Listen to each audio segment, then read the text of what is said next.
Hello everyone, we are going to start a new chapter, chapter 6 Lines and Angles. Lines and Angles chapter class 7th में भी था, वहाँ पर हमने geometry के जो बेसिक्स टर्म्स थे उन्हें समझा। एक बार यहाँ पर भी हम फिर से इन सब चीज़ों को रिकॉल कर लेते हैं और टॉपिक वाइज समझते हुए चलते हैं। तो फर्स्ट जो टॉपिक है इस चैप्टर का लाइन्स एंड एंगल्स का वो है पॉइंट। तो समझते हैं कि ये पॉइंट होता क्या है। देखिए, स्पेस में कोई भी हमें एग्जैक्ट पोजीशन को शो करना होता है तो हम उसे पॉइंट कहते हैं। तो a point shows an exact position in space. और जो पॉइंट होता है उसकी ना तो लेंथ होती है, ना इसकी ब्रेड्थ होती है और ना इसकी थिकनेस होती है। और किसी भी पॉइंट को जब हम नेम करना होता है हमें उसका, तो हम उसे कैपिटल लेटर से मार्क करते हैं। जैसा कि मैंने आपको यहाँ पर स्क्रीन पे शो करके दिखाया हुआ है, पॉइंट मार्क किया है मैंने यहाँ पर। देखिए ये क्या है, स्पेस है यहाँ पर, और यहाँ पर मैंने एक एग्जैक्ट पोजीशन ली है, ठीक है, जिससे मैंने इसको शो किया है और नेम किया है इसका पॉइंट ए। ठीक है, इसकी ना तो लेंथ है, ना इसकी ब्रेड्थ है और ना ही इसकी थिकनेस है, और कैपिटल लेटर से मैंने इसको यहाँ पर रिप्रेजेंट किया है। तो ये बात हुई पॉइंट की। अब समझते हैं कि लाइन क्या होती है। तो लाइन क्या है, एक स्ट्रेट पाथ है जिसका कोई एंड पॉइंट नहीं होता, ठीक है, जिसे हम दोनों डायरेक्शंस में क्या कर सकते हैं, आप एक्सटेंड कर सकते हैं इनफाइनाइटली। जैसे कि आपने देखा यहाँ मैंने एक स्ट्रेट लाइन ली, एक स्ट्रेट पाथ है जिसमें आपने देखा कि इसके एंड पॉइंट नहीं है। इसको हमने बोथ डायरेक्शंस में क्या किया हुआ है, एक्सटेंड किया हुआ है, वो भी इनफाइनाइटली। कैसे, मैंने यहाँ पर जो है एरो का साइन दिया हुआ है। एरो का साइन जो है ये रिप्रेजेंट कर रहा है कि जो ये लाइन है वो क्या है, इनफाइनाइटली एक्सटेंड हो रही है बोथ डायरेक्शंस में। ठीक, तो अगर आपको ए बी लाइन को मैथमेटिकली रिप्रेजेंट करना होगा तो आप कैसे करेंगे, ए बी और इसके ऊपर आप इस तरीके से साइन मार्क करेंगे। ठीक है,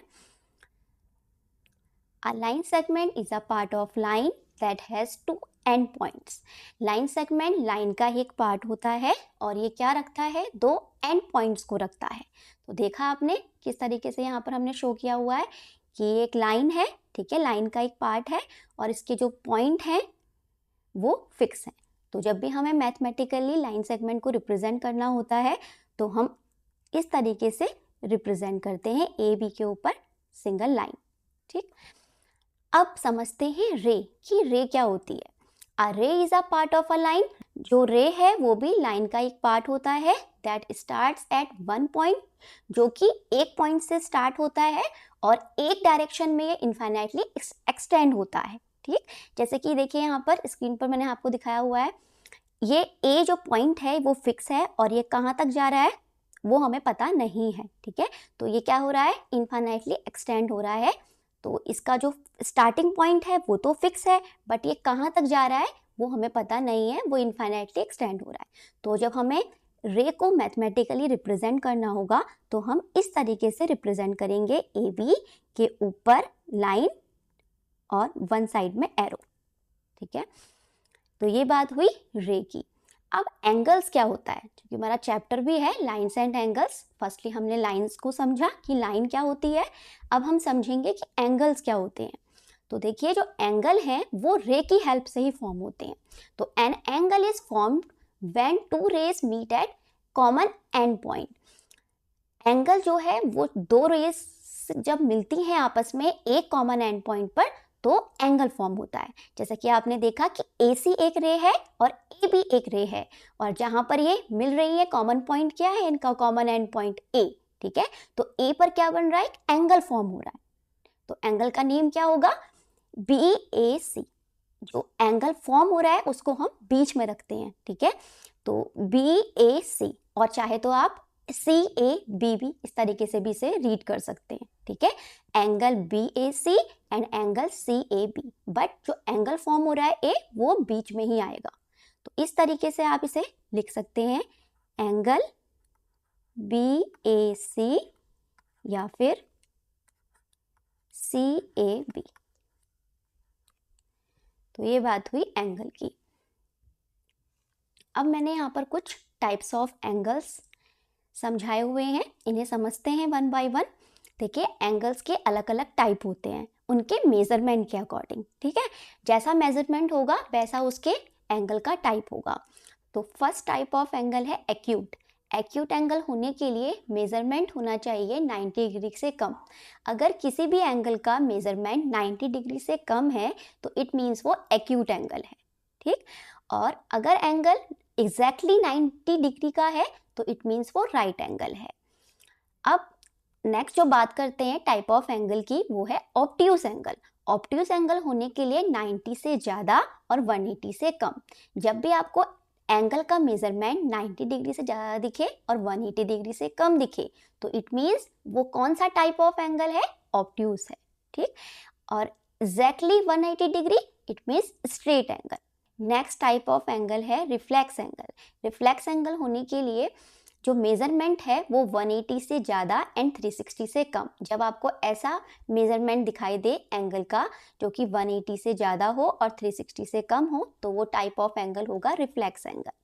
एंड जो लास्ट आपका एंगल है वो है कंप्लीट एंगल। कंप्लीट एंगल होने के लिए फिक्स आपका होना चाहिए 360 डिग्री, ठीक। 90 से कम it means acute angle, 90 degree fix होगा तो राइट एंगल, 90 से ज़्यादा एंड 180 से कम देन आप बोलेंगे इसे ऑब्ट्यूज एंगल। और 180 करेक्ट 180 होगा तो स्ट्रेट एंगल, 180 से ज़्यादा एंड 360 से कम देन आप बोलेंगे इसे रिफ्लेक्स एंगल, और फिक्स्ड 360 डिग्री होगा तो कंप्लीट एंगल।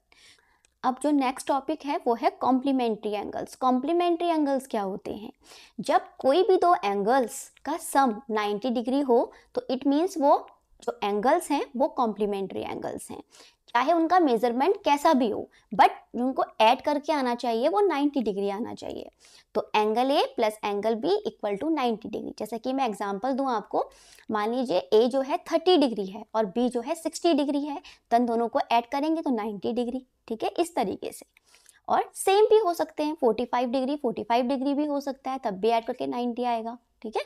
तो दो एंगल्स का सम अगर 90 डिग्री है तो इट मीन्स वो दोनों एंगल कॉम्प्लीमेंट्री है। नेक्स्ट जो हमारा टॉपिक है वो है सप्लीमेंट्री एंगल। सप्लीमेंट्री एंगल्स का मतलब है कि ऐसे दो एंगल्स जिनका सम करके कितना आए, 180 डिग्री आए। Angle A plus angle B equal to 180 degree. तो ऐसे कोई भी आपको मेजरमेंट लेना है एंगल्स का जिन्हें ऐड कर 180 डिग्री आ जाए। तो ये बात हुई complementary angles and supplementary angles की। नेक्स्ट टॉपिक है एडजेसेंट एंगल्स। तो एडजेसेंट एंगल्स होने के लिए कुछ कंडीशंस हैं वो फॉलो होनी चाहिए, तभी हम कोई भी दो एंगल्स को एडजेसेंट एंगल्स कह सकते हैं। देखिए जैसे कि यहाँ पर हमने ये देखिए यहाँ पर एक एंगल है CBD, ठीक, और दूसरा एंगल है DBA, ये दो एंगल हैं। तो देखिए इन दो एंगल्स को कब हम कहेंगे कि ये एडजेसेंट एंगल हैं, जब इनका क्या हो, हैव अ कॉमन वर्टेक्स हो, मतलब कि दोनों एंगल में जो वर्टेक्स है वो कॉमन है। जैसे कि यहाँ पर B आपको दिखाई दे रही है, ठीक। और जो सेकंड कंडीशन है वो है कॉमन आर्म की। तो आपको दोनों एंगल्स में जो कॉमन आर्म दिखाई दे रही है वो दिखाई दे रही है BD, ठीक। और डू नॉट, थर्ड जो कंडीशन है वो है डू नॉट ओवरलैप होने की, मतलब कि दोनों एंगल्स एक दूसरे के अंदर नहीं होने चाहिए, ठीक है, ओवरलैप नहीं करने चाहिए। तो ऐसा यहाँ पर जो है यहाँ पर नहीं हो रहा है, ठीक है। थर्ड कंडीशन है डू नॉट ओवरलैप होने की, मतलब कि दोनों एंगल एक दूसरे पर ओवरलैप नहीं होने चाहिए। जैसा कि यहाँ पर हमें दिख रहा है दोनों एंगल अलग अलग दिखाई दे रहे हैं, CBD एंड DBA। तो ये दोनों एंगल क्या है, आपस में एडजेसेंट हैं।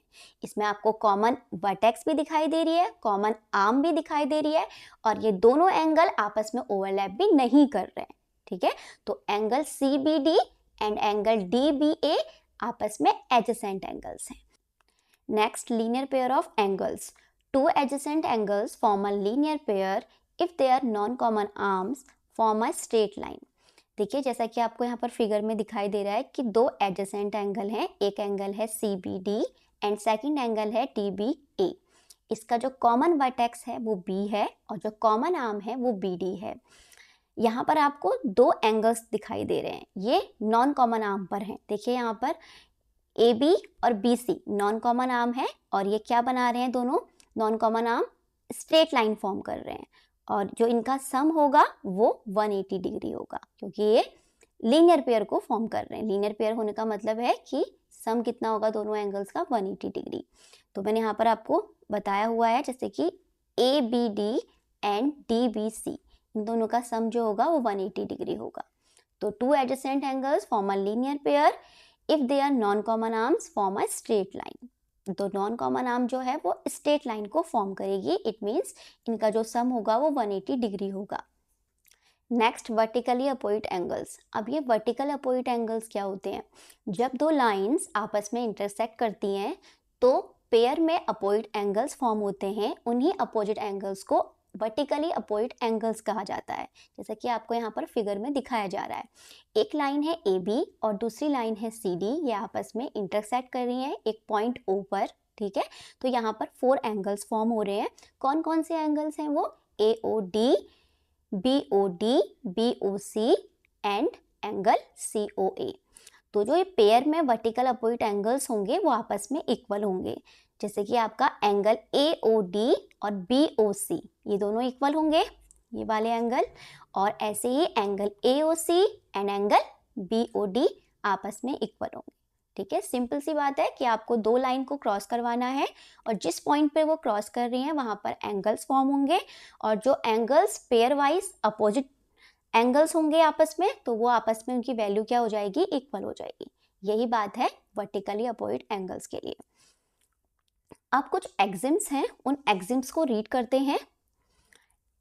एक्सिम 6.1, इफ अ रे स्टैंड ऑन अ लाइन, जब कोई रे लाइन पर स्टैंड करती है, then the sum of two adjacent angles so formed is 180 degree. अभी हमने यहाँ देखा भी था ऐसा लीनियर पेयर एक्सिम में, तो वही बात यहाँ पर कहा जा रही है कि if a ray stands on a line then the sum of two adjacent angles so formed is 180 degree. ऐसे एक्सिम 6.2 गिवन है, if the sum of two adjacent angles is 180 degree then the non common arms of the angle form a line. एक theorem है, इसे prove करते हैं। If two lines intersect each other, अगर दो line एक दूसरे को इंटरसेक्ट करती हैं, then the vertically opposite angles are equal, तो दोनों जो वर्टिकल अपोजिट एंगल्स बन रहे हैं वो आपस में इक्वल होंगे। ये चीज़ आपको प्रूव करके दिखानी है। तो देखिए हम किस तरीके से इसे प्रूव करेंगे। ये हमने यहाँ पर दो लाइन ली, line AB and line CD।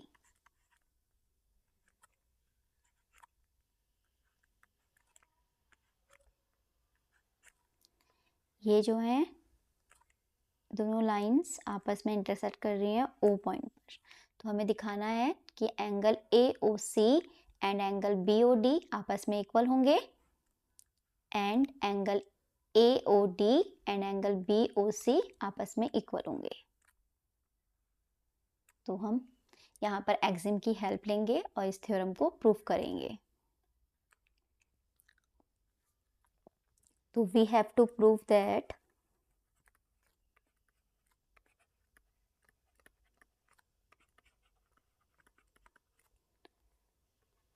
Angle AOD equal to angle BOC and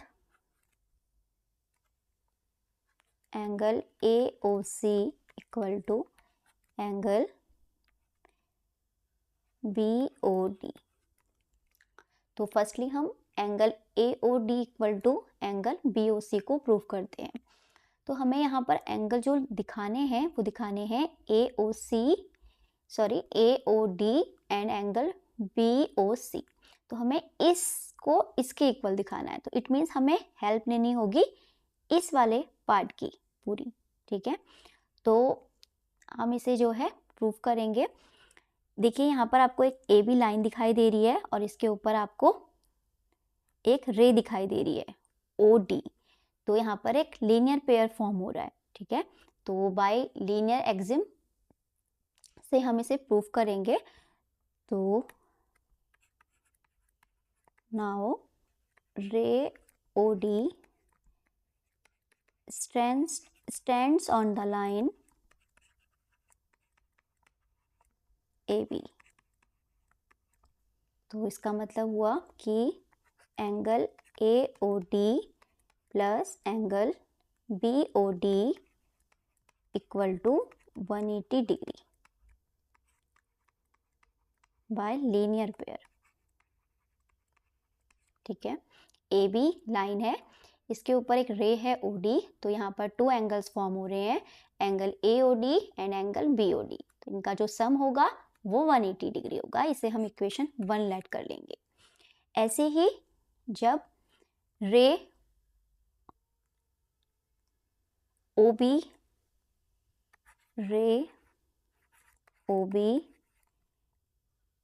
stands on the line CD, then क्या होगा, BOD angle BOD plus angle BOC equal to 180 degree. Again reason वही होगा आपका, लीनियर पेयर। ये आपकी equation 2 हो गई। अब हम दोनों इक्वेशंस की हेल्प लेंगे और सॉल्व करेंगे। तो आप दिखाई दे रहा है आपको दोनों इक्वेशंस में जो राइट हैंड साइड वाला पार्ट है वो इक्वल है 180 degree and 180 degree. It means अगर इनके राइट हैंड साइड्स इक्वल हैं तो इनकी लेफ्ट हैंड साइड भी इक्वल होंगी। तो फ्रॉम इक्वेशन 1 एंड 2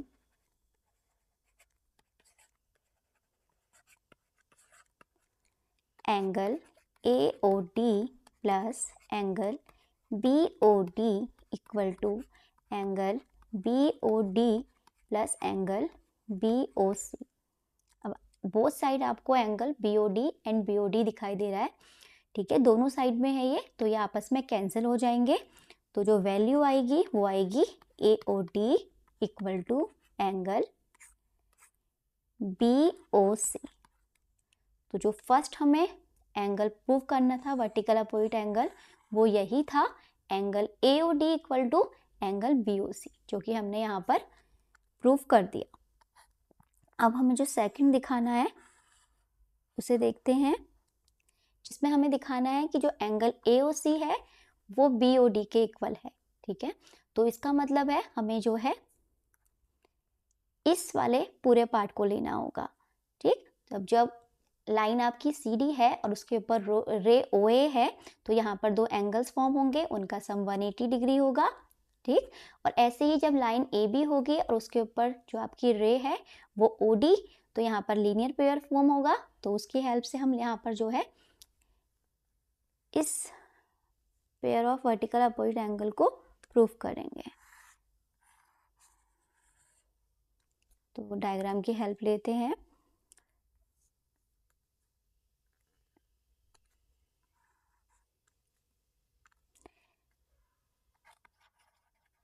रे OA stands on the line CD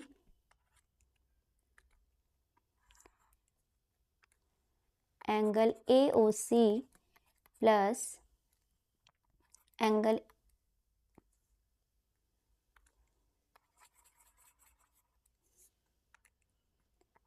angle AOD equal to 180 degree.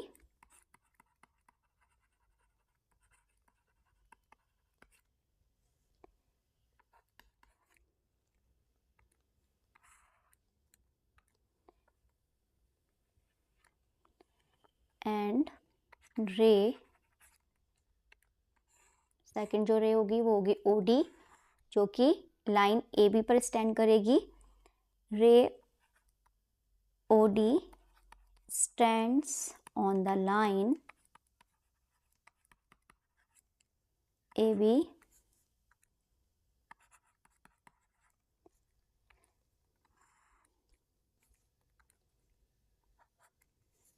Angle AOD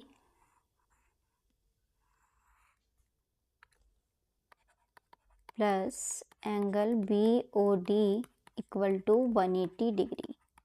इसे हम इक्वेशन 4 लेट कर लेंगे। देन बोथ इक्वेशन से from equation 3rd and 4th से हमें क्या मिलेगा, राइट हैंड साइड दोनों इक्वल हैं तो लेफ्ट हैंड साइड भी इक्वल हो जाएंगी। सेम जैसे अभी हमने फर्स्ट टाइम प्रूफ करते टाइम किया था। तो AOC plus AOD equal to angle AOD plus angle BOD।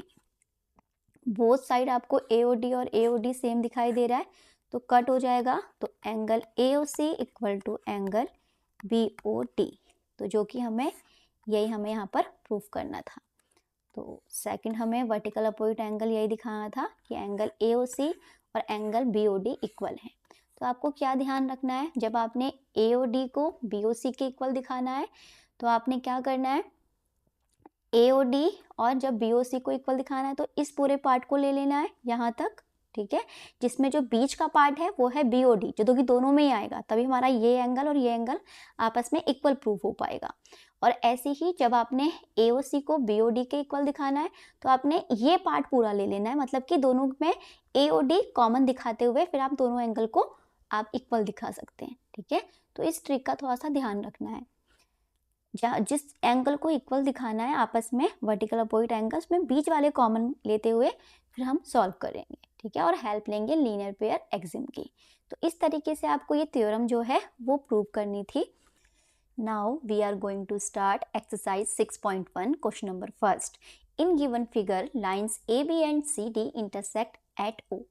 आपको एक फिगर गिवन है जिसमें आपको गिवन है कि AB और CD दो लाइंस हैं जो आपस में एक दूसरे को इंटरसेक्ट कर रही हैं एट पॉइंट O पर, और आपको गिवन है angle AOC and angle BOE, इन दोनों एंगल का जो सम है वो 70 डिग्री है। इन दोनों एंगल का सम 70 डिग्री है, और जो एंगल BOD है ये आपको गिवन है 40 डिग्री। तो आपको फाइंड करना है एंगल BOE को, ठीक है, इट मीन्स आपको ये एंगल को फाइंड आउट करना है। एंड आपको फाइंड करना है reflex angle COE।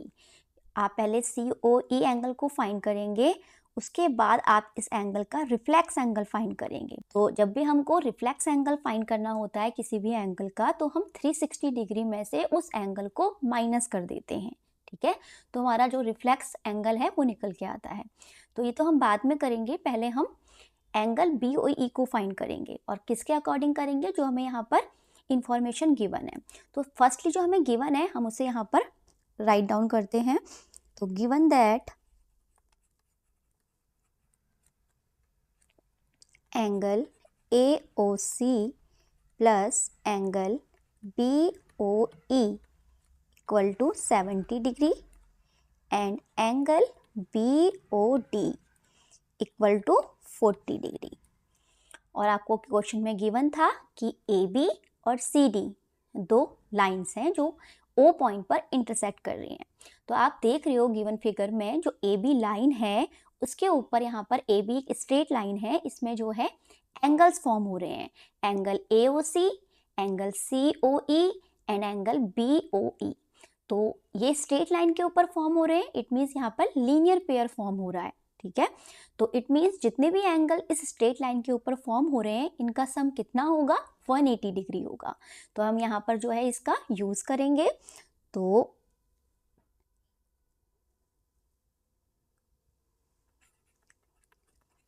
Given AB is a line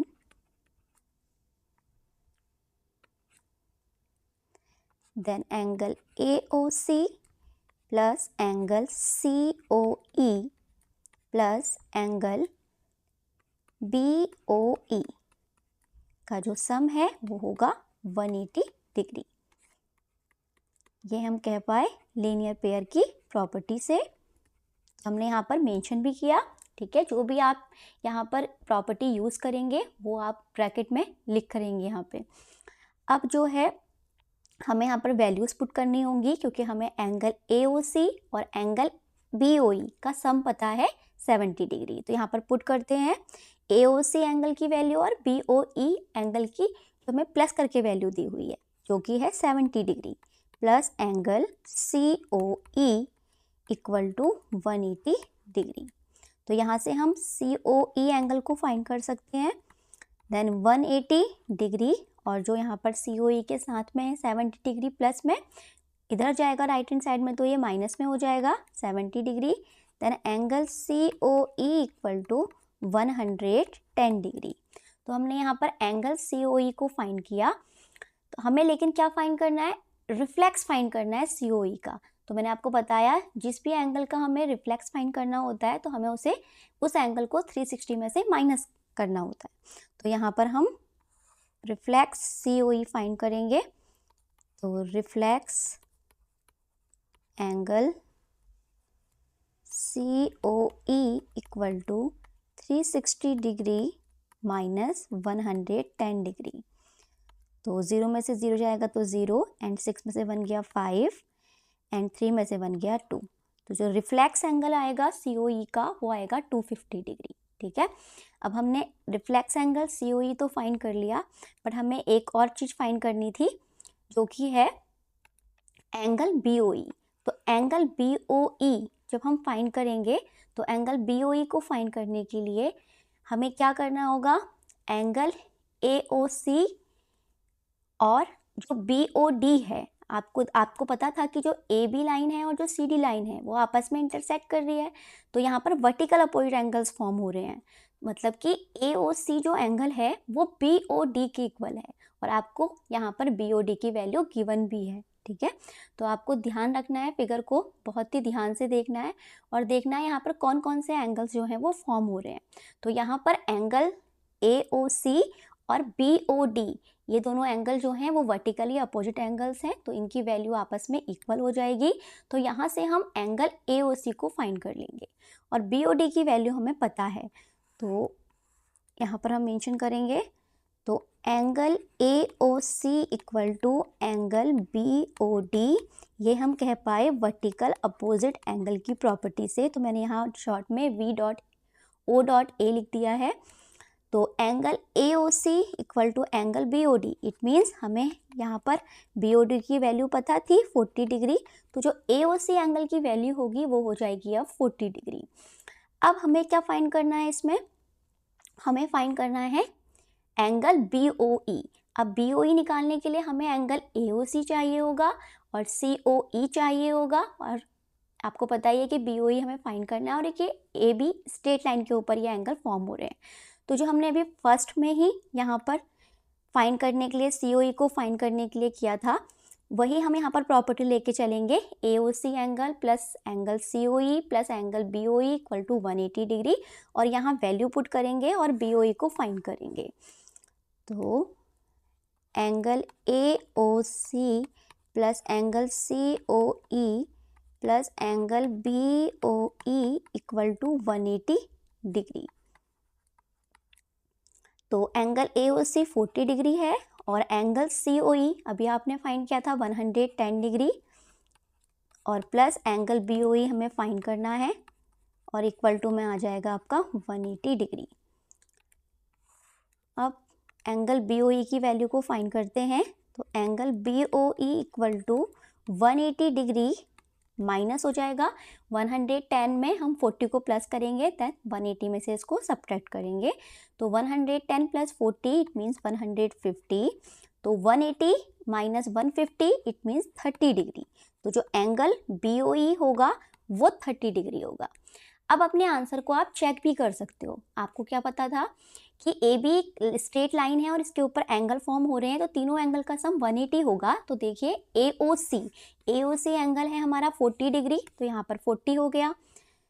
cross check करते हैं अपने आंसर को, तो ये 40 डिग्री है।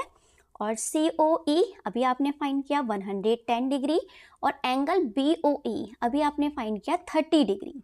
तो इनको सम करेंगे तो हमें 180 ही मिल रहा होगा। देखिए 110 प्लस 40 150 और 30 ऐड करेंगे तो 180 हो जाएगा।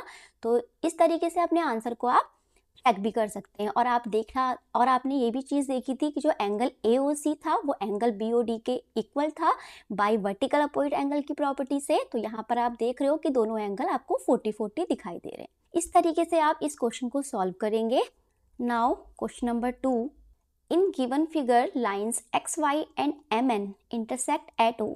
अब आपको गिवन फिगर के अकॉर्डिंग 2 लाइन्स गिवन है, एक है आपको XY और दूसरी है MN। ये आपस में एक दूसरे को इंटरसेक्ट कर रही है एट पॉइंट O पर, और आपको ये इंफॉर्मेशन गिवन है कि जो एंगल POY है वो 90 डिग्री है। ठीक है। POY दिख भी रहा है आपको सिंबल यहाँ पे 90 डिग्री का, तो ये 90 डिग्री गिवन है। और एक चीज़ आपको और गिवन है, A और B का आपको रेशियो गिवन है जो कि 2:3 है। तो आपको फाइंड करना है C को, ठीक है। ये A और B आपको रेशियो की फॉर्म में गिवन है, तो जब भी आपको कोई चीज़ रेशियो में गिवन होती है तो आप उसको लेट कर लेते हैं किसी भी वेरिएबल की फॉर्म में, ठीक है। तो यहाँ पर हम 2x और 3x लेट कर लेंगे एंगल्स के लिए, ठीक है। और आपको POY गिवन है 90 डिग्री, तो ये C की वैल्यू को फाइंड आउट करना है। अब देखिए फर्स्टली आपको क्या दिखाई दे रहा है, इस फिगर को देखकर आपको ये लग रहा है कि जो ये XY लाइन है इस पर जो है यहाँ पर एंगल्स फॉर्म हो रहे हैं। एक तो B एंगल फॉर्म हो रहा है, A फॉर्म हो रहा है और ये 90 डिग्री फॉर्म हो रहा है।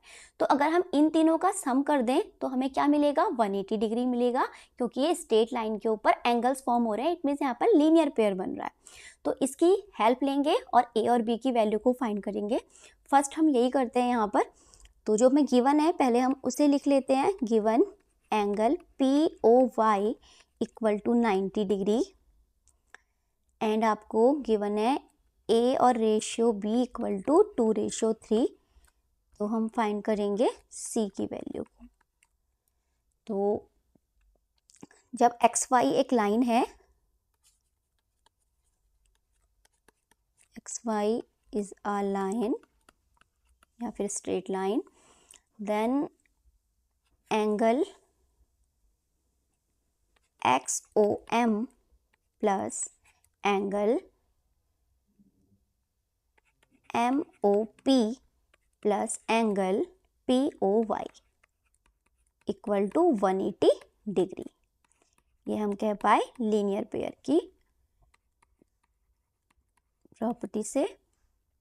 तो एंगल XOM B है और जो एंगल MOP है वो है A प्लस POY गिवन है आपको 90 डिग्री इक्वल टू में 180 डिग्री।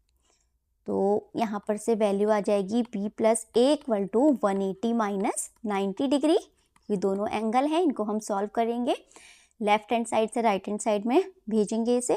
तो B प्लस A की जो वैल्यू आ जाएगी वो आ जाएगी 90 डिग्री। ये हमारे लिए इक्वेशन 1 हो गई, क्योंकि इसमें A और B दोनों ही हमारे लिए अननोन है। तो इसके लिए हमें हेल्प दी हुई है रेशो की। तो हम जब रेशो यहाँ पर लगाएंगे तो उसके बाद यहाँ पर हम वैल्यू निकाल पाएंगे। तो let the angle A and B be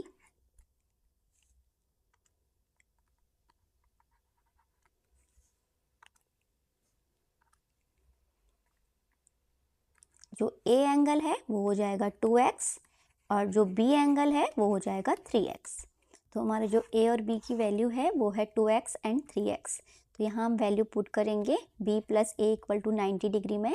तो 3x plus 2x equal to 90 degree, then 5x equal to 90 degree, then x equal to 90 degree upon 5, then x equal to 5 one time and 5 8 time 40।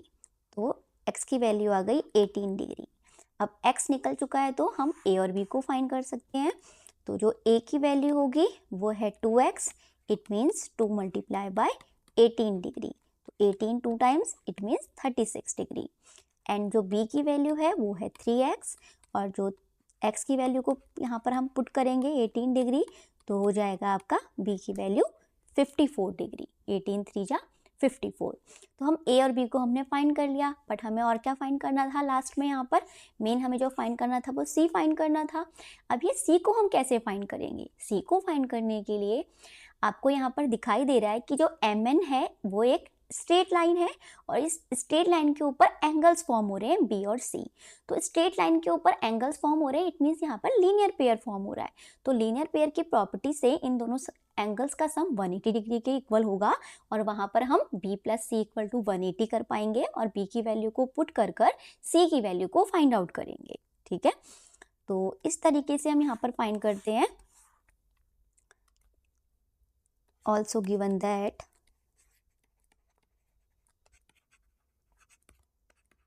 MN is a line then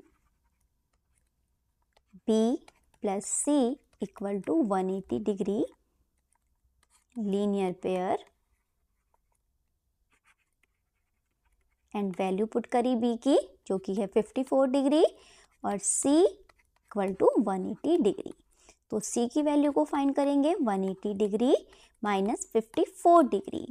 then C की value आ जाएगी 10 में से 4 जाएगा तो 6 and 7 में से 5 गया 2 एंड आपका 1। तो जो C की वैल्यू आई वो आई 126 डिग्री। ठीक है, तो इस तरीके से आपको यहाँ पर C की वैल्यू को फाइंड करना था। अब हम बढ़ते हैं अपने नेक्स्ट क्वेश्चन की ओर, जो कि है question number 3। In given figure angle PQR equal to PRQ। ठीक है, जो एंगल PQR है वो एंगल PRQ के इक्वल है, मतलब ये वाला एंगल और ये वाला एंगल आपस में दोनों इक्वल हैं, ऐसा हमसे कहा जा रहा है। तो हमें क्या प्रूफ करना है? हमें प्रूफ करना है angle PQS equal to PRT। PQS हमें ये वाले एंगल को PRT के इक्वल दिखाना है, हमें इस एंगल को इस एंगल के इक्वल दिखाना है। तो जो हमें गिवन है पहले हम उसे यहाँ पर मेंशन कर लेते हैं। Given that angle PQR equal to angle PRQ, we have to prove that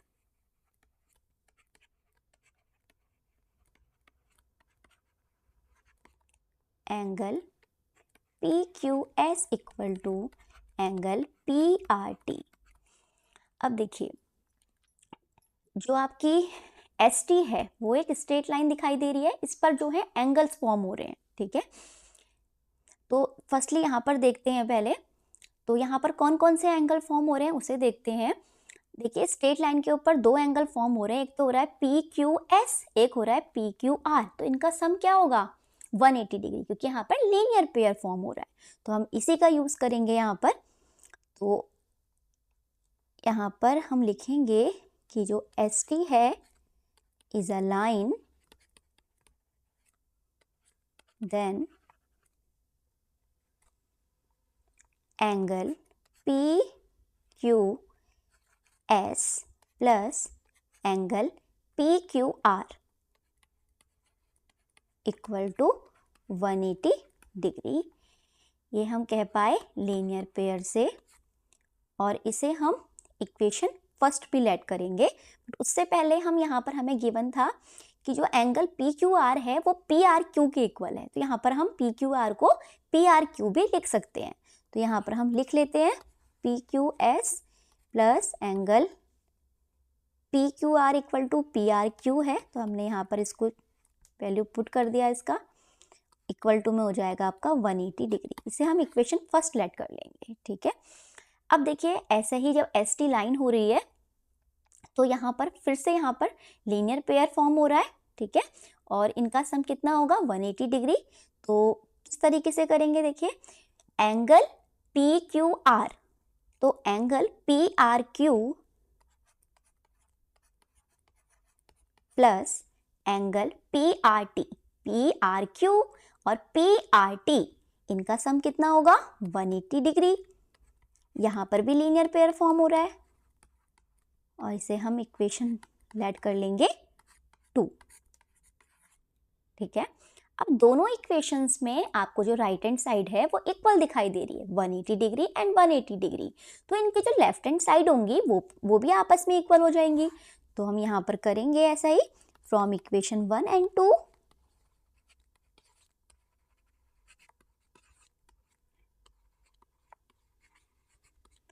तो एंगल PQS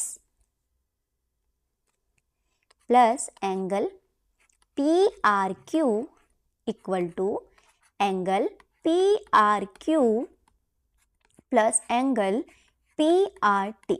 ठीक है, लेफ्ट हैंड साइड के इक्वल हो गई। अब आपको बोथ साइड में यहाँ पर PRQ और PRQ एंगल इक्वल दिखाई दे रहा है और सेम साइन के साथ दिखाई दे रहा है, तो ये एंगल जो है आपस में कैंसिल आउट हो जाएंगे। तो जो हमारे बचे एंगल वो क्या बचे? एंगल PQS हमारे पास बचा और हमारे पास बचा राइट हैंड साइड में एंगल PRT। देखिए यही हमें जो है यहाँ पर प्रूव करना था। देखिए जो हमें प्रूव करना था वो यही था, angle P Q S equal to angle P R T. तो ये हमने यहाँ पर प्रूव कर दिखा दिया, हेंस प्रूव्ड। और हेल्प ली हमने लीनियर पेयर की, ठीक है, क्योंकि यहाँ पर जो एंगल्स थे वो स्ट्रेट लाइन के ऊपर फॉर्म हो रहे थे।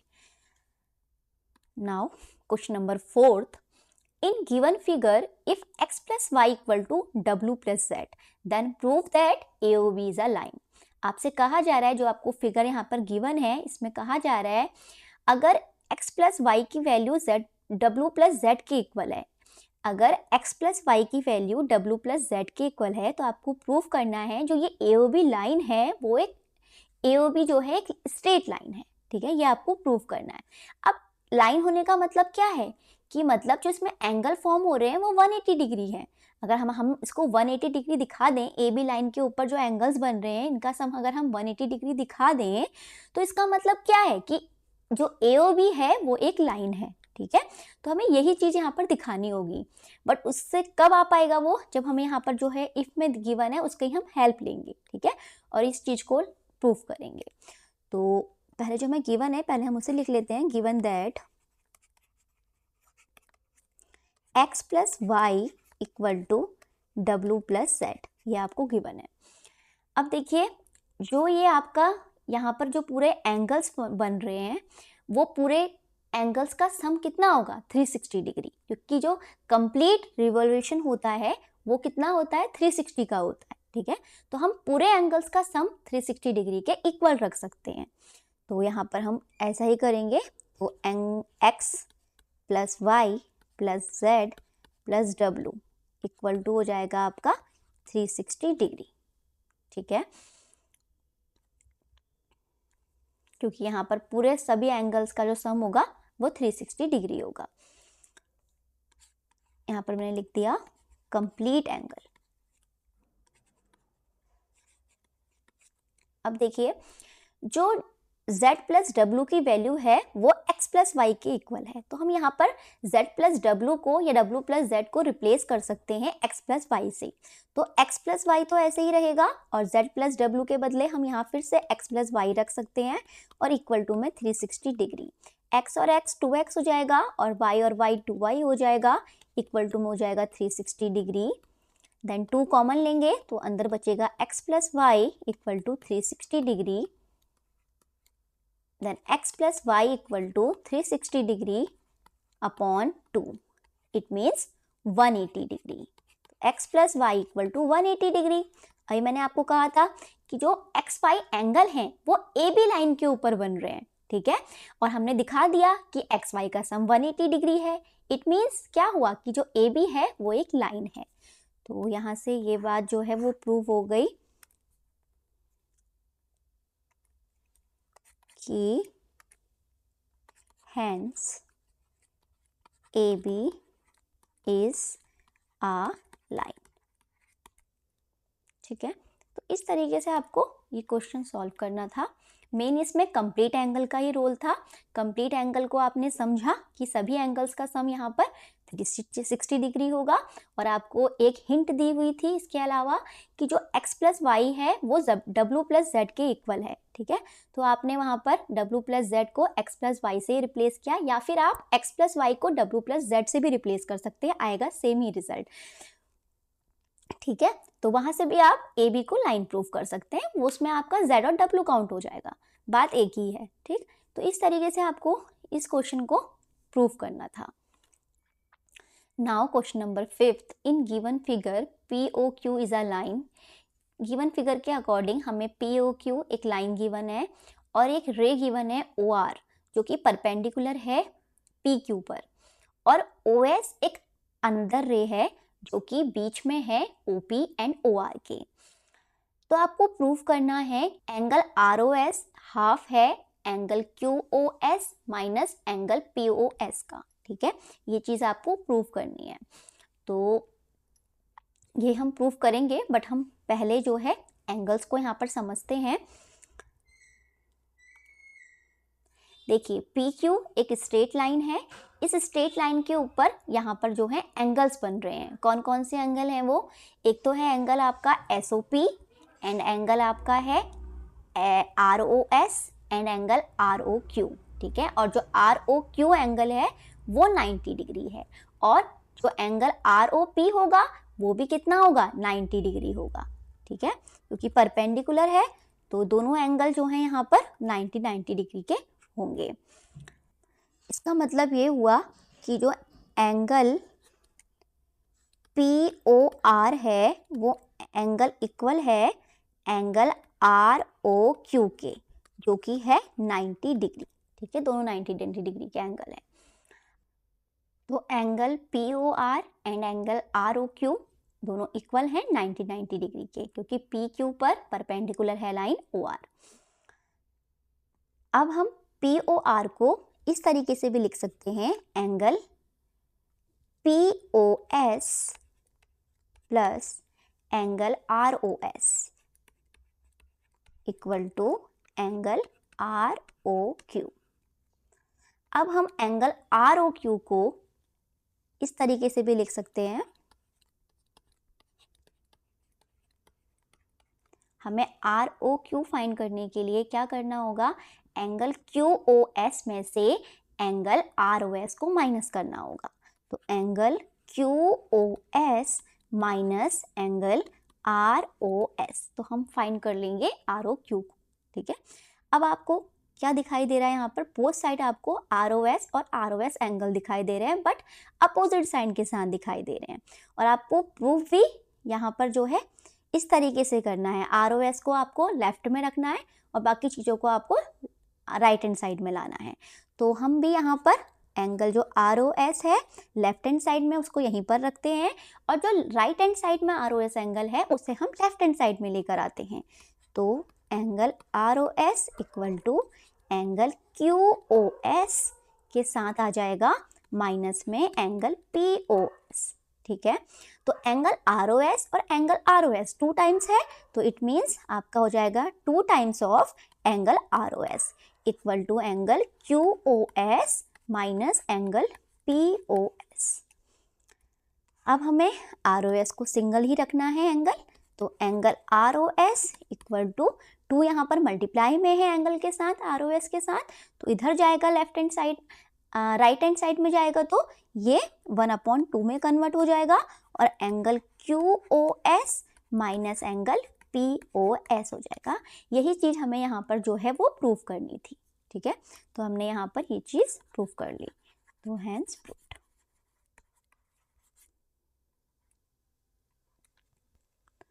Now question number 6, it is given that angle XYZ equal to 64 degree and XY is produced to point P.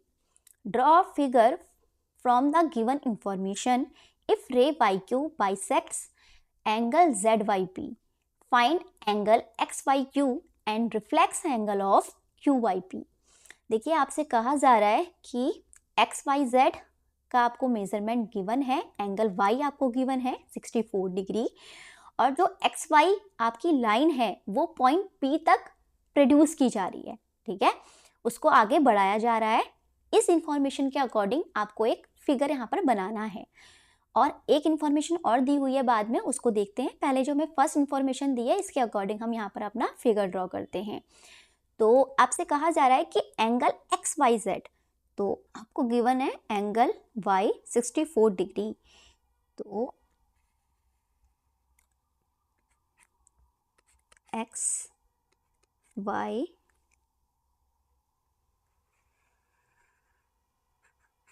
Z, ये आपको गिवन है Y एंगल यहाँ पर 64 डिग्री, और इसी XY लाइन को आगे प्रोड्यूस किया जा रहा है पॉइंट P तक, ठीक है, इस तरीके से। अब इतना काम तो हमने कर लिया। अब आपको इससे आगे कहा गया था कि जो YQ रे है, ठीक है, जो YQ रे है वो बाइसेक्ट्स हो रहा है किसका, एंगल ZYP का, मतलब कि ZYP जो एंगल है इसका हमें बाइसेक्ट करना है। तो इस तरीके से हमने इसे बाइसेक्ट किया, और जो रे है वो हो जाएगी आपकी YQ, मतलब यहाँ पर आपका Q पॉइंट होगा। तो आपको यहाँ पर एंगल फाइंड करना है, angle X Y Q, angle X Y Q, मतलब आपको इस पूरे एंगल को यहाँ पर इतना फाइंड कर लेना है। ठीक है, पहली बात तो ये है। और दूसरी बात आपको फाइंड करनी है जो कि है reflex angle of Q Y P, reflex angle of Q Y P. तो इसका हमें रिफ्लेक्स फाइंड करना है। पहले हम इस एंगल को फाइंड करेंगे, उसके बाद 360 डिग्री में से इस एंगल को क्यू वाई पी को माइनस कर कर इसका रिफ्लेक्स फाइंड करेंगे। तो ये आपकी हुई फिगर। इस तरीके से आपको ये फिगर ड्रॉ करनी थी गिवन इंफॉर्मेशन के अकॉर्डिंग। अब हम आगे इसको सॉल्व करते हैं। देखिए, पहले हमें इस फिगर के according angle Z Y P find करना होगा।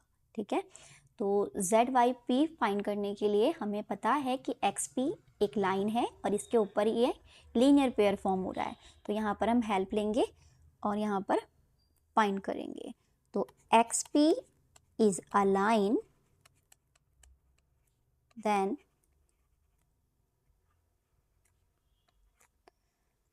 Angle X Y Z plus angle Z Y P equal to 180 degree. इस एंगल का और इस पूरे एंगल का सम कितना होगा? 180 डिग्री। ठीक है, फिलहाल हमें इन दो पूरे एंगल को देखना है, अभी इसे नहीं देखना है क्योंकि ये बाद में हमने बाइसेक्ट करके करा हुआ है। तो हमें फिलहाल पूरे पूरे एंगल दो लेने हैं, एक्स वाई जेड और एंगल जेड वाई पी। इन दोनों का सम 180 डिग्री, ये हम कह पाए लीनियर पेयर से। अब एंगल एक्स वाई जेड आपको गिवन है 64 डिग्री, तो यहाँ वैल्यू पुट करेंगे 64 degree plus angle Z Y P equal to 180 degree. Angle Z Y P की वैल्यू को फाइंड कर लेंगे, तो 180 डिग्री माइनस 64 डिग्री, तो माइनस करने पर हमें मिल जाएगा जेड वाई पी, 10 में से 4 गया 6 एंड 7 में से 6 गया 1 एंड आपका 116 डिग्री।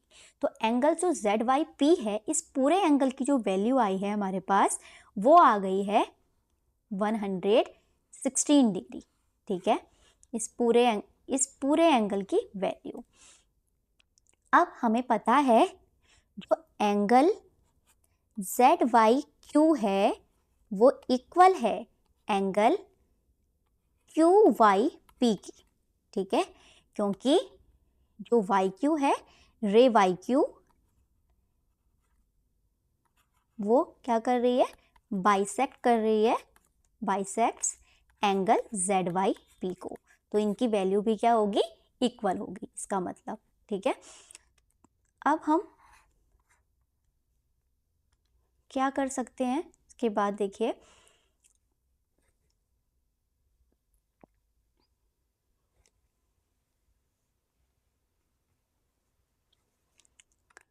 इसके बाद हम एंगल जेड वाई पी को, एंगल जेड वाई पी को हम इक्वल रख सकते हैं एंगल जेड वाई क्यू के and plus angle Q Y P के।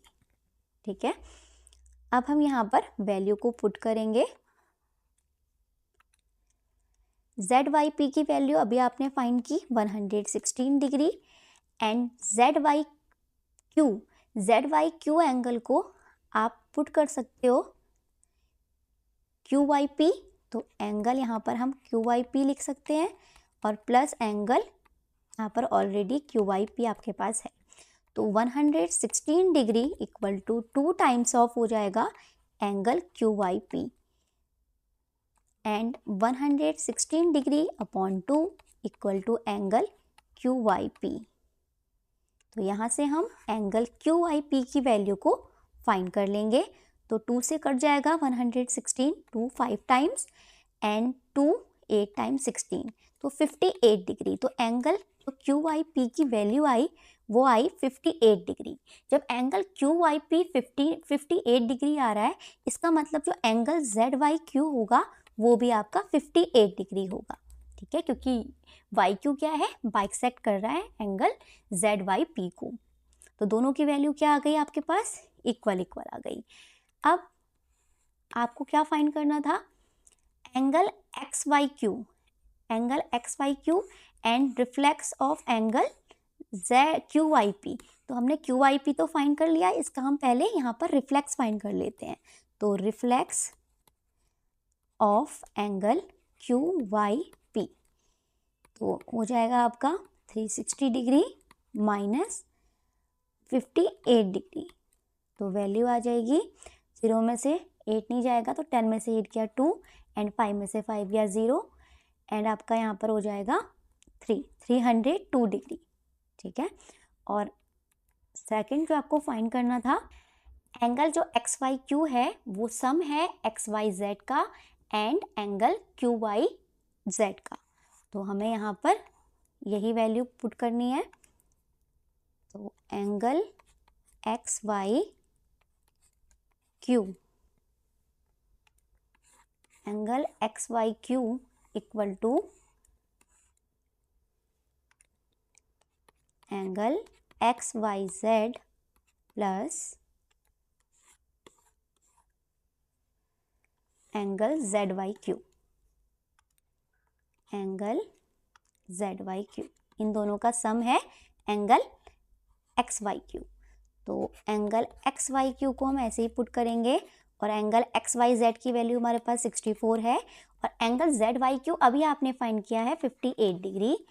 तो एंगल एक्स वाई क्यू को फाइंड करेंगे और 64 में 58 को प्लस करेंगे, 4 और 8 12, 1 कैरी, 6 और 5 11, 112, तो 122 डिग्री। तो हमने यहाँ पर एंगल एक्स वाई क्यू को फाइंड किया 122 डिग्री एंड जो एंगल आपका क्यू वाई पी था वो आया 58 डिग्री। ठीक है। इन दोनों की वैल्यू हमें यहाँ पर फाइंड करनी थी और इस तरीके से हमें यहाँ पर इनको फाइंड करना था।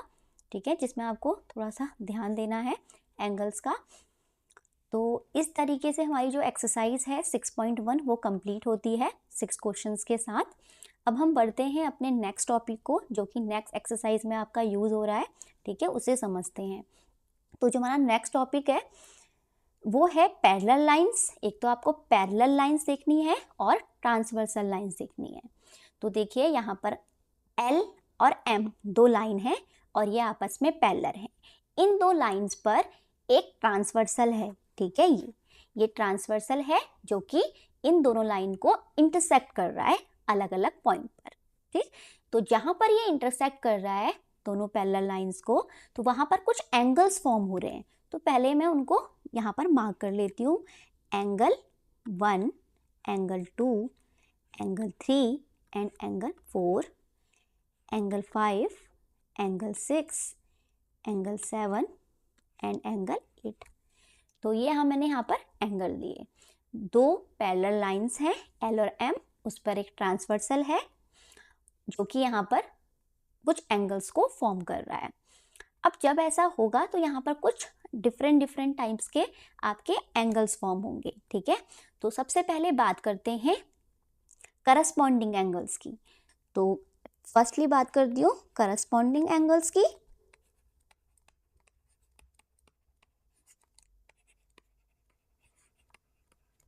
तो जो करस्पॉन्डिंग एंगल्स हैं पहले उन्हें मार्क कर लेते हैं। करस्पॉन्डिंग एंगल्स हैं 1 और 5, ये दोनों करस्पॉन्डिंग एंगल्स हैं। ठीक है, मतलब कि करस्पॉन्डिंग का मतलब है सेम पोजीशन होने से। ठीक है, इस लाइन के ऊपर ये भी है और इस लाइन के ऊपर ये भी है।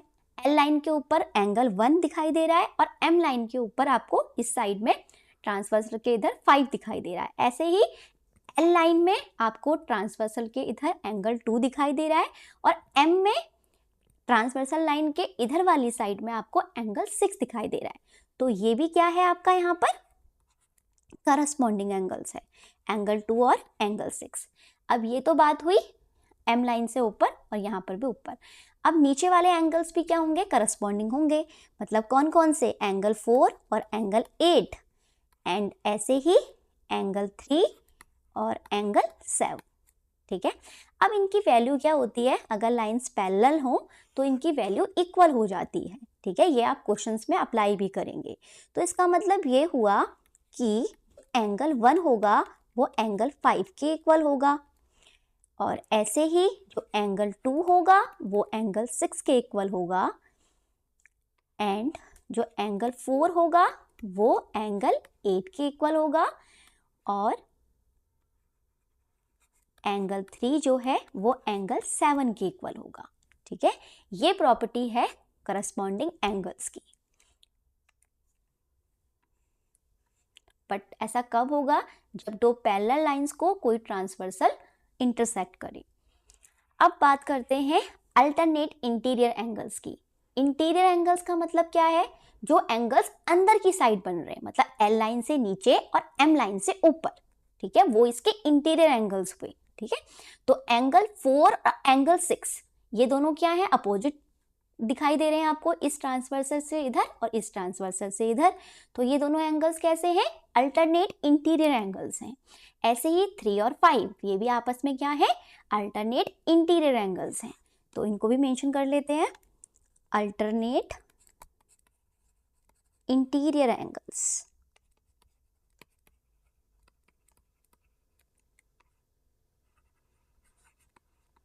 जो कि आपके बन रहे हैं angle 4 and angle 6 and angle 3 and angle 5। और इनकी वैल्यू भी क्या होगी? इक्वल होगी जब पैरेलल लाइंस के ऊपर ट्रांसवर्सल इंटरसेक्ट करे। Angle 3 equal to angle 5। तो ये बात हुई अल्टरनेट इंटीरियर एंगल्स की। अब आपको समझना है, जब दो लाइंस पैरेलल हैं और ट्रांसवर्सल कट कर रहा है तो सेम साइड में कुछ एंगल्स फॉर्म हो रहे हैं, ट्रांसवर्सल के इधर भी और ट्रांसवर्सल के इधर भी। और ये आपको इंटीरियर में देखना है, ठीक है, अंदर वाले हिस्से में, मतलब एल से नीचे और एम से ऊपर। तो जो ये एंगल्स दिखाई दे रहे हैं आपको सेम साइड ऑफ ट्रांसवर्सल, तो इनकी वैल्यू क्या हो जाएगी? इनका जो प्लस करके आएगा दोनों एंगल्स का, वो 180 डिग्री के इक्वल होगा। ठीक है, मतलब कि angles on same side of transversal are supplementary. Supplementary का मतलब क्या है? ऐसे एंगल्स, ऐसे दो एंगल्स जिनका सम 180 डिग्री हो। बट आपको यहाँ ध्यान देना है कि इक्वल वाली प्रॉपर्टी नहीं है, सप्लीमेंट्री वाली प्रॉपर्टी आपको यूज करनी है। तो दोनों एंगल का सम कितना होगा? 180 डिग्री।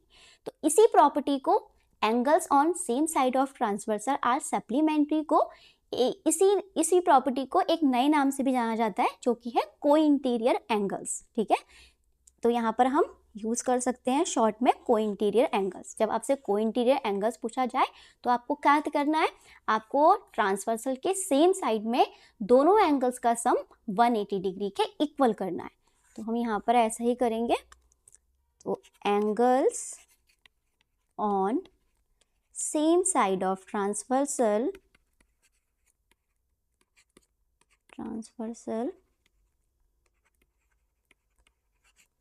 आर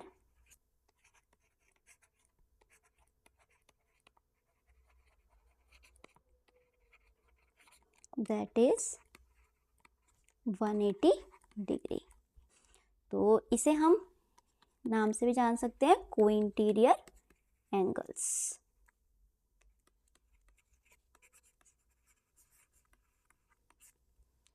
तो यहाँ पर जो same side of transversal angle हैं वो है 4 और 5 एंड 3 एंड 6। तो ये 4 और 5 का जो सम होगा वो 180 डिग्री होगा। एंड तो जो एंगल 3 और एंगल 6 का सम होगा वो 180 डिग्री होगा। ठीक है, सेम साइड ऑफ ट्रांसवर्सल के। तो इस तरीके से आपको इन प्रॉपर्टीज को लर्न करना है और साथ में समझना भी है, क्योंकि ये क्वेश्चंस में अप्लाई होगा। ठीक है, जब आपके माइंड में ये प्रॉपर्टी होंगी तभी आप वहाँ पर फिगर को देखकर यहाँ पर वहाँ पर इसको लगा पाएंगे। तो इस तरीके से हमने देखा कि जो पैरेलल लाइंस हैं, जब दो पैरेलल लाइंस हमें गिवन हो और ट्रांसवर्सल उसे इंटरसेक्ट कर रहा हो दोनों लाइंस को, तो किस किस तरीके से आपको एंगल्स को यहाँ पर ऑब्जर्व करना है। ठीक है, करस्पॉन्डिंग एंगल्स को कैसे करना है, अल्टरनेट इंटीरियर एंगल्स को कैसे ऑब्जर्व करना है, और सेम साइड ऑफ ट्रांसवर्सल के जो एंगल बन रहे हैं वो क्या होंगे, ये आपने देखा कि वो 180 डिग्री के इक्वल होगा उनका सम। तो इस तरीके से हमें जो है इस टॉपिक को समझना था। अब हम आगे एक्सरसाइज 6.2 सॉल्व करेंगे। Now we are going to start new exercise 6.2 question number 1। In given figure, if AB parallel to CD and CD parallel to EF and Y ratio Z equal to 3:7 find X।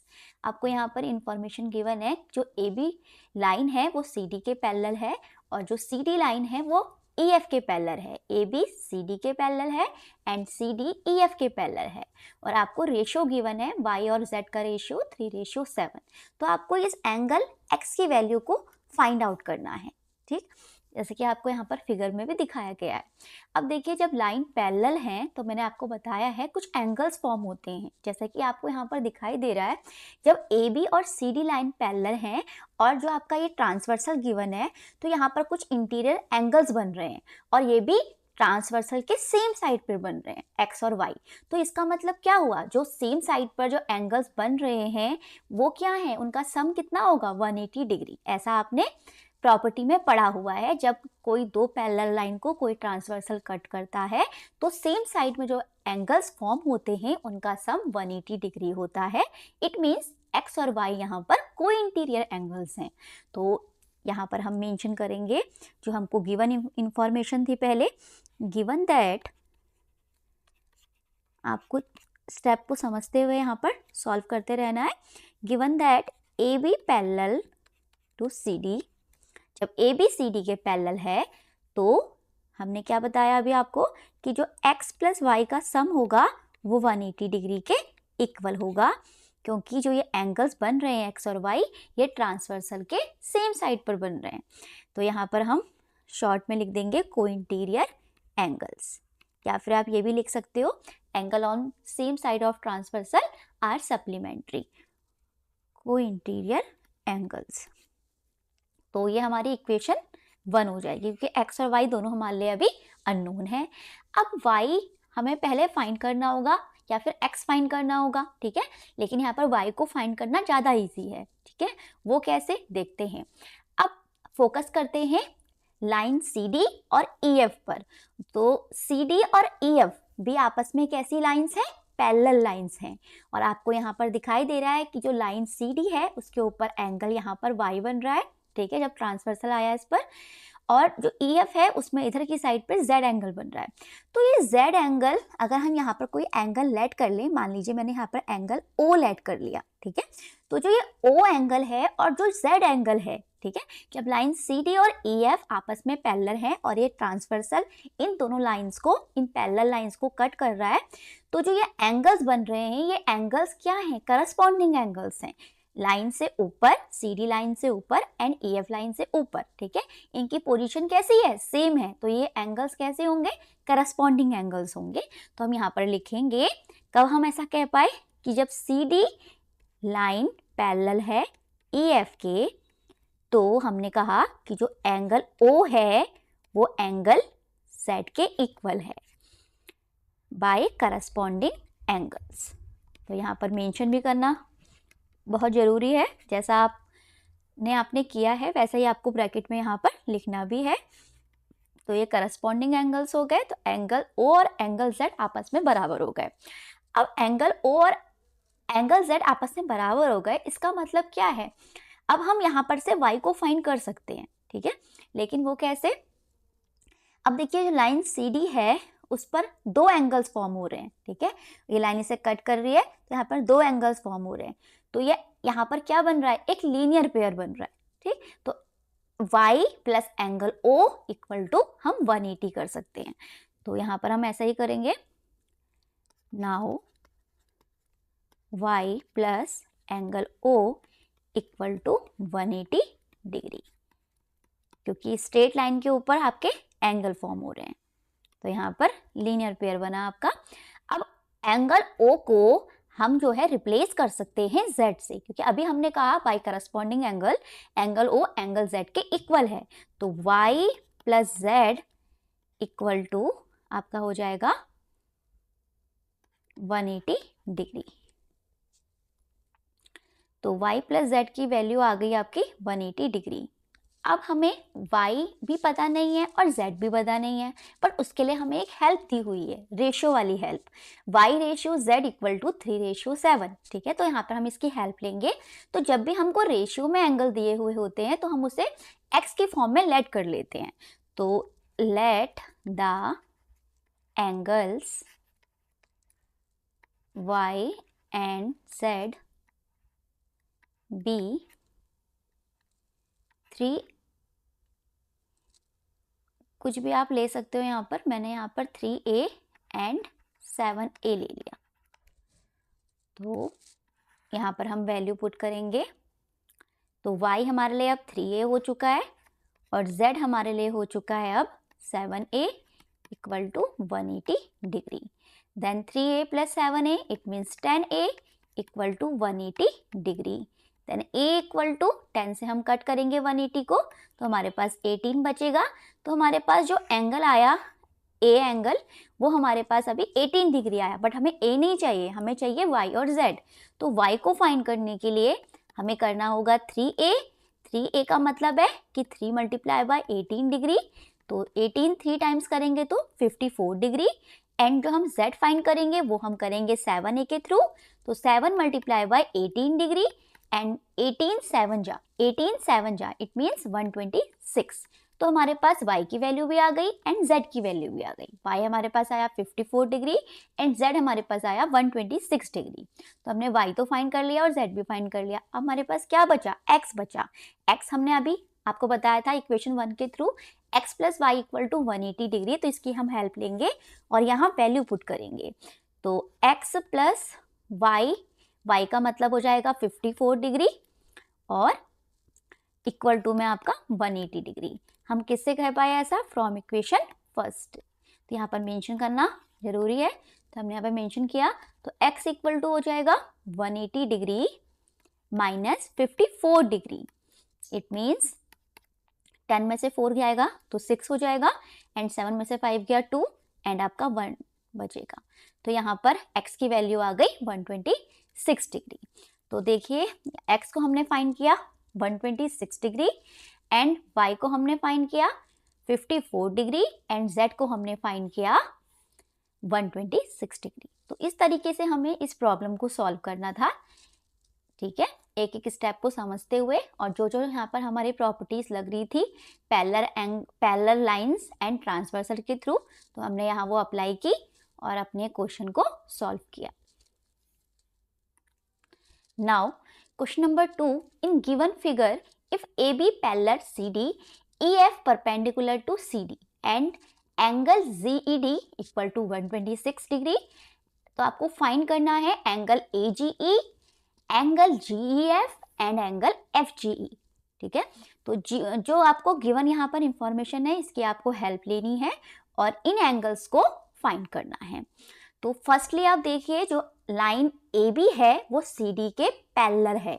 तो A B line C D के parallel है और आपसे कहा जा रहा है जो ई एफ लाइन है वो सी डी पर परपेंडिकुलर है। इट मीन्स यहाँ पर दोनों एंगल 90 डिग्री के फॉर्म हो रहे हैं। ठीक है, यहाँ पर तो बना हुआ है ये सिंबल, बट जो ये पूरा एंगल बन रहा है या इधर वाला साइड का भी वो पूरा भी 90 है।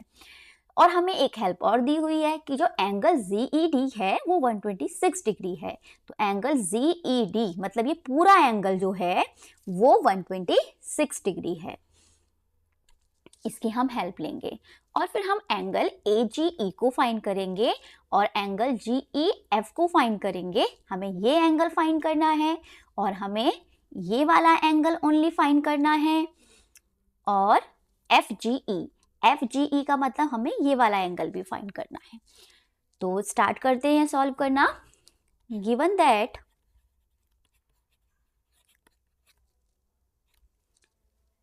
ए B parallel to line C D and जो ई एफ है वो परपेंडिकुलर है सी डी पर और angle G E D equal to 126 degree. अब सबसे पहले आप देखिए जब line A B C D पर पैरेलल है तो जो ए जी ई एंगल है मतलब ये वाला जो एंगल है वो एंगल इक्वल होगा इस पूरे एंगल के, मतलब कि ये वाला एंगल ये वाले एंगल के इक्वल होगा। किस प्रॉपर्टी के थ्रू? अल्टरनेट इंटीरियर एंगल के थ्रू। ठीक है, ये वाला एंगल ये वाले पूरे एंगल के इक्वल होगा। तो हम सेम यही करेंगे यहाँ पर। तो angle A G E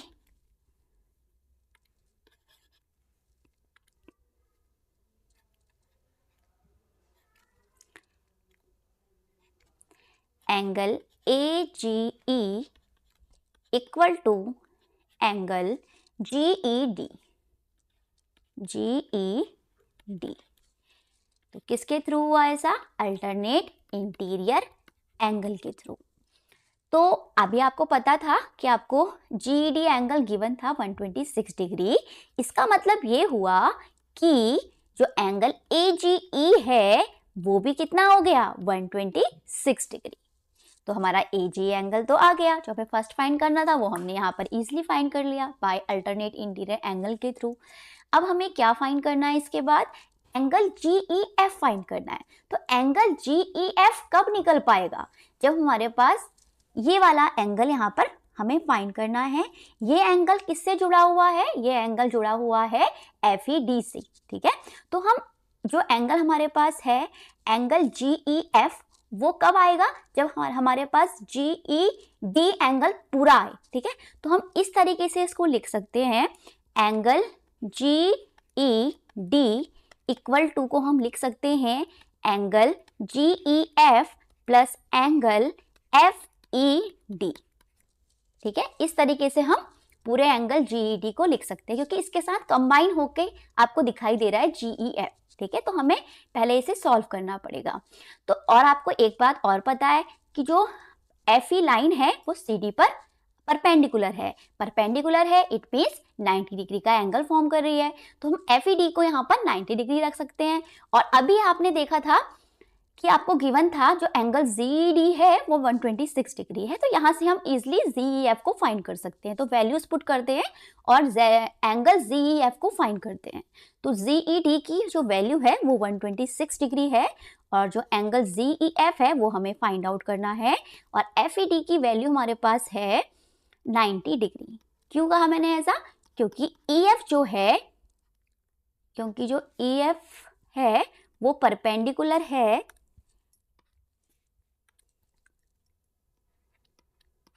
EF perpendicular to CD। तो 126 डिग्री माइनस 90 डिग्री करेंगे तो हमें एंगल GEF की वैल्यू मिलेगी। तो 6 में से 0 जाएगा तो 6 हो जाएगा एंड 12 में से 9 गया तो 3 हो जाएगा, 36 डिग्री। तो हमारे पास जो एंगल GEF आया वो आया 36 डिग्री। अब हमने एंगल GEF को भी फाइंड कर लिया। अब हमारे पास लास्ट में क्या बचा? एंगल FGE बचा, मतलब ये वाला एंगल बचा।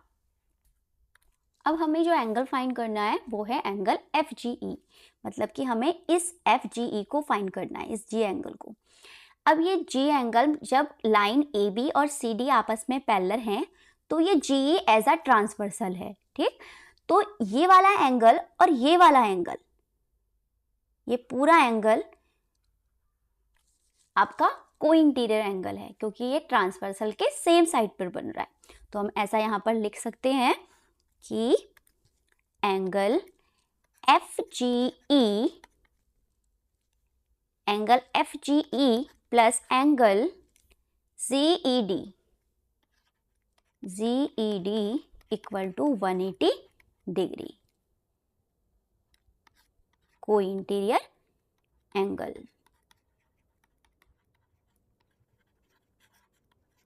तो FGE को तो हमें फाइंड करना है तो ये तो ऐसे ही रहेगा और प्लस GED अभी आपने फाइंड किया था।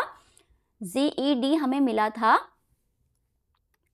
Angle GED 126 degree. तो यहाँ पर 126 degree equal to 180 degree. Then angle FGE equal to 180 degree minus 126 degree.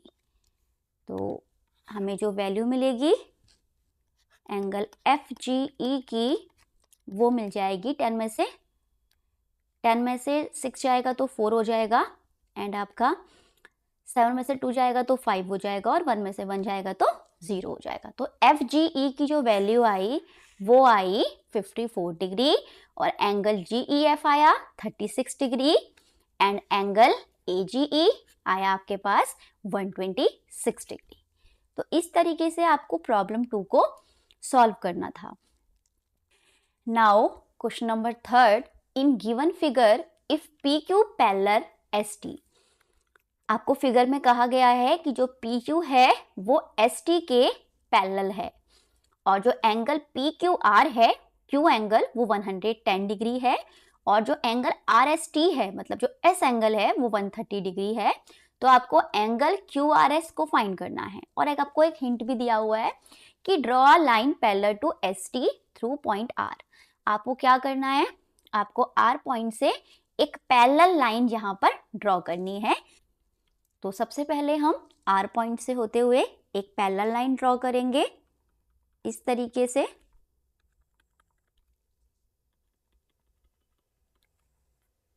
जिसको हम X और Y लेट कर देंगे। तो XY लाइन हमने एक पैरेलल लाइन यहाँ पर ड्रॉ कर दी।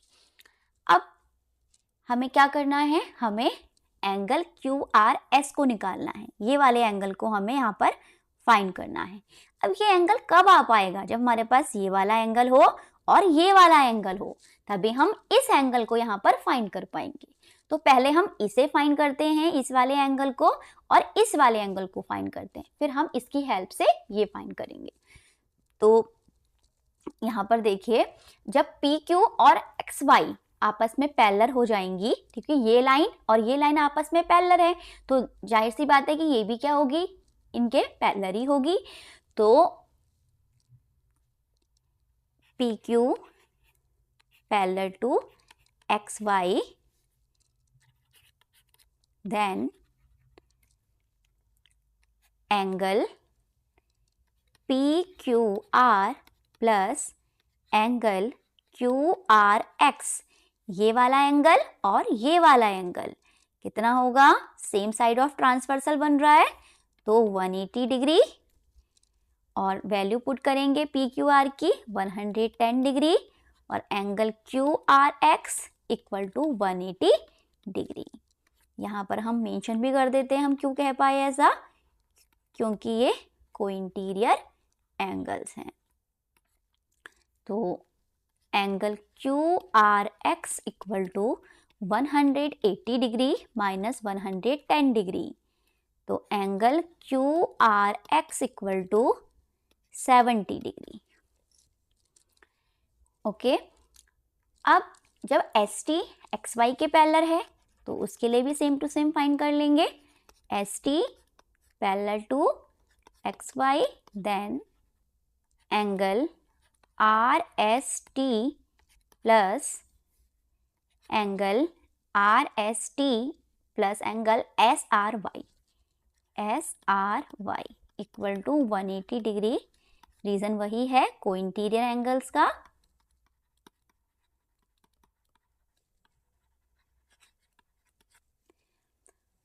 RST मतलब कि 130 degree plus angle SRY equal to 180 degree. Angle SRY equal to 180 degree minus 130 degree, तो angle SRY equal to 50 degree.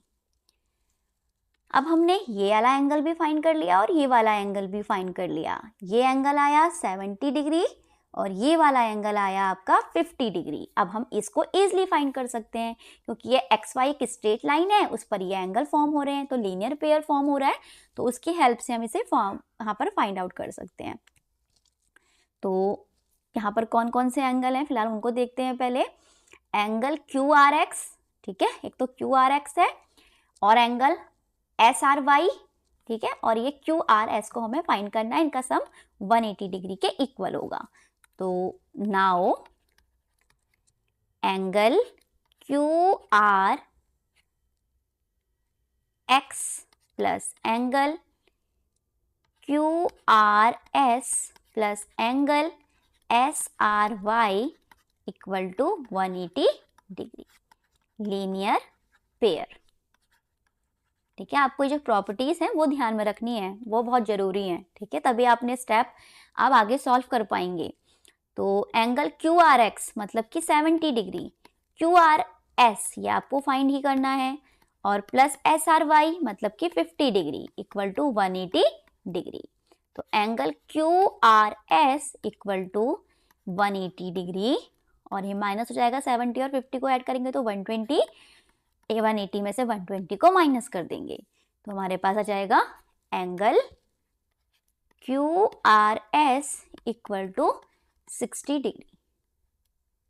तो यही हमको यहाँ पर फाइंड करना था और हमने इस तरीके से यहाँ पर QRS एंगल को फाइंड किया। ठीक, तो इजी था बहुत, इतना कोई टफ नहीं है, बस आपको ध्यान में रखनी है एक तो पैरेलल लाइंस की प्रॉपर्टीज विद ट्रांसवर्सल और एक लीनियर पेयर की प्रॉपर्टी को। Now question number 4, in given figure if AB parallel CD, ठीक है, AB जो है CD के पैरेलल है और एंगल APQ आपको दिया हुआ है 50 डिग्री और PRD भी आपको दिया हुआ है 127 डिग्री, तो आपको X और Y को फाइंड आउट करना है।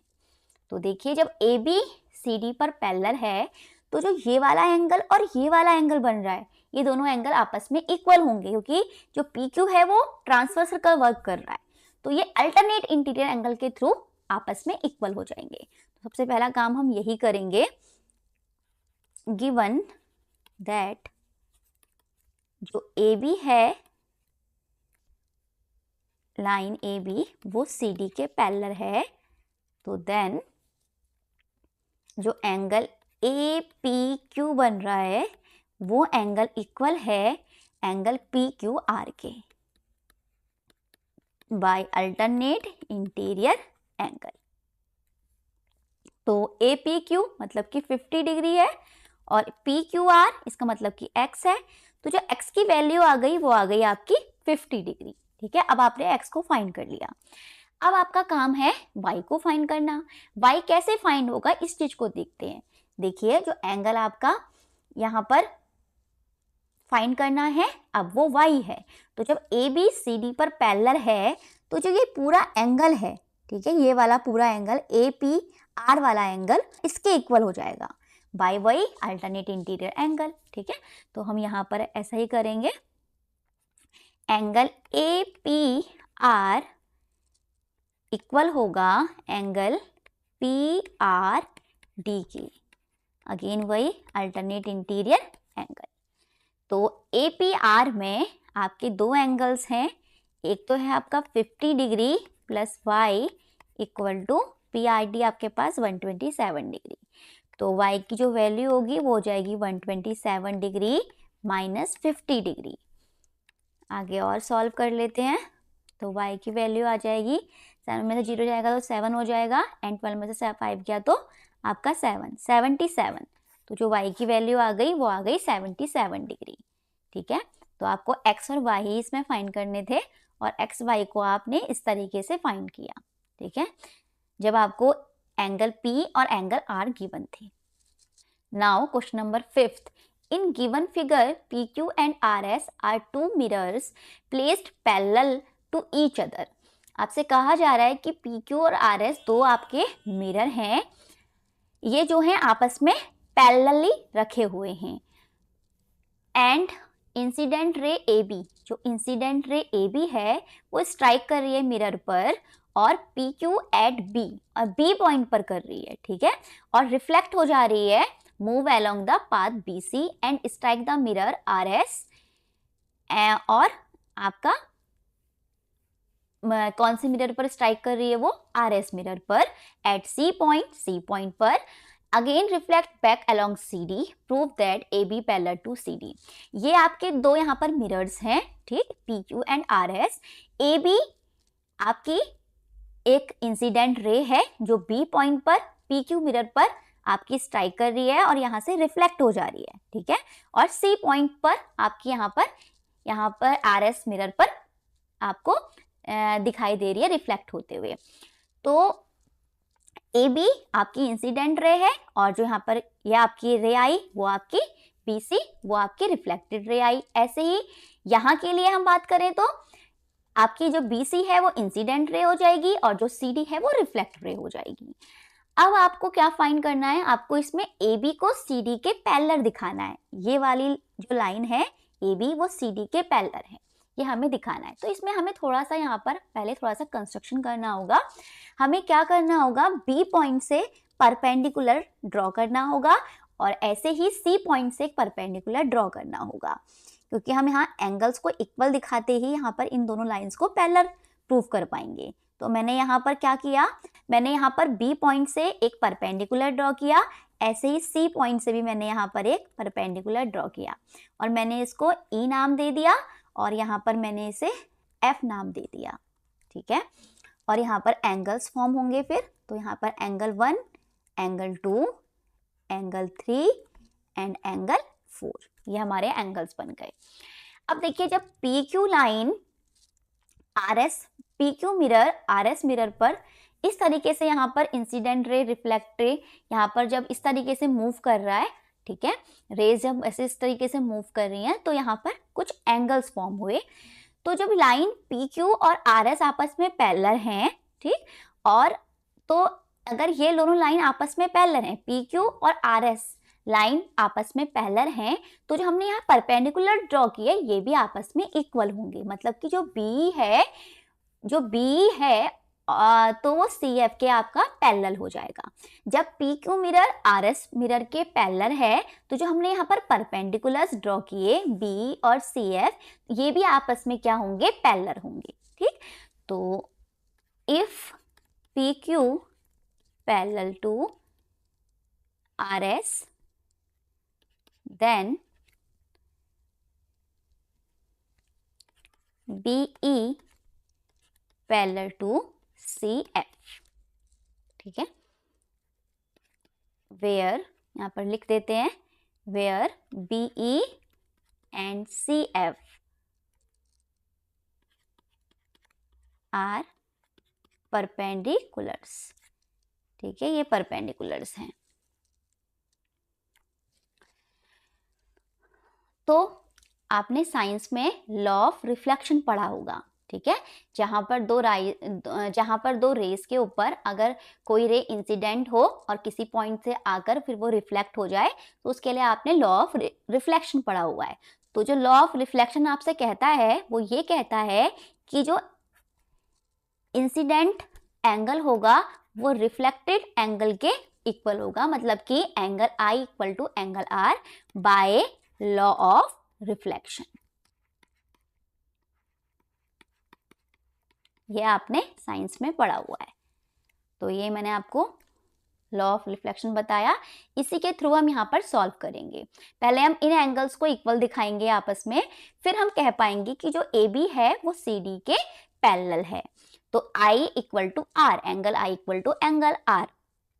तो हमारे लिए यहाँ I और R क्या है, एक तो एंगल 1 इक्वल टू एंगल 2 हो जाएगा, क्योंकि यहाँ पर रे जो है इंसिडेंट हुई फिर यहाँ से रिफ्लेक्ट हो गई तो दोनों आपस में इक्वल।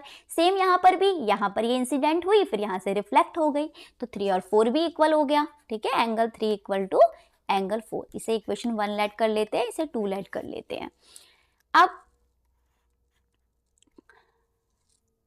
अब जब मैंने आपसे कहा कि जो PQ और RS हैं ये आपस में पैरेलल हैं, तो जो हमने यहाँ परपेंडिकुलर्स ड्रॉ किए B और CF, ये परपेंडिकुलर्स भी क्या होंगे, आपस में पैरेलल होंगे। अगर ऐसा है तो इसका मतलब तो ये हुआ कि जो यहाँ पर ये एंगल फॉर्म हो रहा है एंगल 2, क्योंकि ये इसका ट्रांसवर्सल का वर्क कर रहा है। ये आपकी परपेंडिकुलर लाइन, ये आपकी परपेंडिकुलर लाइन, और ट्रांसवर्सल क्या है इसके लिए, BC इज अ ट्रांसवर्सल। तो यहाँ पर जो ये एंगल फॉर्म हुआ, ये वाला एंगल और ये वाला एंगल, ये एंगल अपने आप में क्या बना, ये एंगल अपने आप में बना इक्वल। ठीक है, बाय अल्टरनेट इंटीरियर एंगल। तो यहां पर हम कह सकते हैं कि जो एंगल 2 है वो एंगल 3 के इक्वल है। ठीक है, बाय अल्टरनेट इंटीरियर एंगल। कब हुआ ऐसा, किससे कहा हमने, जब ऐसा हुआ था B पैरेलल है CF के, तब हम ऐसा कह पा रहे हैं। और PQ तो RS के पैरेलल थी पहले से, तो 2 और 3 भी क्या हो गई, आपस में इक्वल हो गई। तो इसका मतलब ये है कि हमारी इक्वेशन 3rd हो गई। अब हम तीनों इक्वेशन को कंबाइन करेंगे, फ्रॉम इक्वेशन 1, 2 एंड 3। तो तीनों इक्वेशन से हमें क्या पता चल रहा है, देखते हैं। एंगल 1 एंगल 2 के इक्वल है, एंगल 3 एंगल 4 के इक्वल है, और एंगल जो 2 है वो 3 के इक्वल है। इसका मतलब क्या हुआ कि एंगल 1 एंगल 2 के इक्वल है, एंगल 2 एंगल 3 के इक्वल है, और एंगल 3 एंगल 4 के इक्वल है। तो इस तरीके से हम तीनों इक्वेशंस को कंबाइन कर कर लिख सकते हैं। इसको हम कुछ लेट कर लेते हैं। अभी एक्स लेट कर लिया मैंने थोड़ी देर के लिए, इन तीनों चारों एंगल को मैंने एक्स लेट कर लिया, क्योंकि हमें जो है ये हमें क्या करना है, इसमें ए बी सी, हमें ये वाला एंगल पूरा इसके इक्वल प्रूफ करना है। ठीक है, तभी तो हम इस लाइन को इस लाइन के पैरेलल कह पाएंगे। ठीक है, क्योंकि अल्टरनेट इंटीरियर एंगल्स बन रहे हैं ये भी। हमें इस वाले एंगल को इस वाले एंगल के इक्वल दिखाना है। तो वो हम कब दिखा पाएंगे, जब हम साथ में लेंगे इन्हें। तो मैं कुछ यहाँ पर एंगल को एक्स में लेट कर ले रही हूँ। तो जब मुझे angle A B C find करना होगा, तो angle A B C find करते टाइम मुझे दो एंगल्स मिलेंगे। एक तो मिलेगा ए बी ई और एक मिलेगा आपका ई बी सी। तो angle A B E plus angle E B C, E B C.